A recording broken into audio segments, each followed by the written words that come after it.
Here's the answer key for the 6.3 Day 1 lesson quiz. Question 1 equals 38. Question 2 is 63.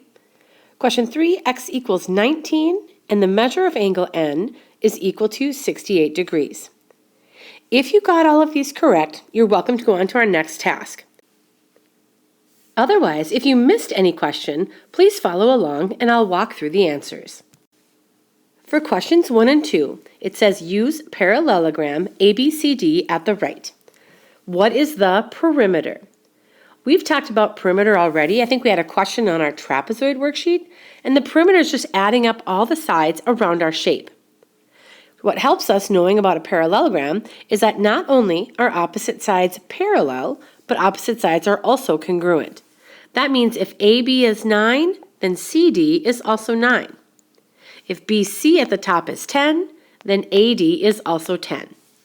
Now if we add 9 plus 10 plus 9 plus 10, we will in fact get 38. Question 2, what is the measure of angle D? The other rule for parallelograms is that opposite angles are congruent.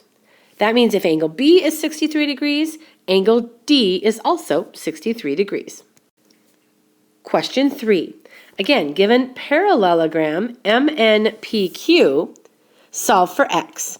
Well, if I look at the picture, all we have given is an interpretation of angle M and an interpretation of angle P, and they're in opposite corners.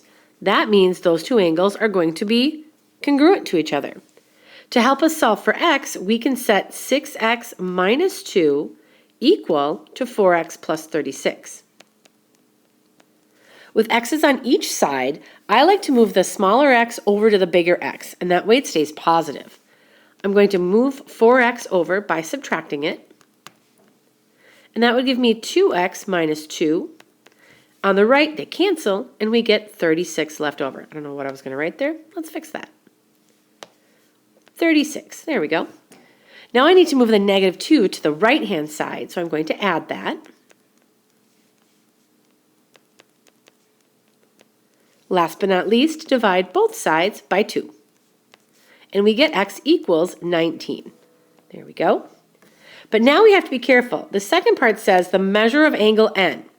So angle n isn't one of the angles that we already have like an interpretation of. Angle n is over on that top part. So we actually have to find either m or p first and then subtract from 180. So we still have a little bit of work left for us. I'm going to go ahead and plug this into m. So I'm going to say the measure of angle m equals 6 times 19 minus 2. 6 times 19 is 114. Minus 2, that would be 112 degrees. That means angle m in pink is 112 degrees. To get angle n, we know that angles that are side by side add up to 180. Therefore, if we do 180 minus 112, that would give us 68 degrees. And that is the measure of angle n. And those are the kind of worked out solutions for your lesson quiz.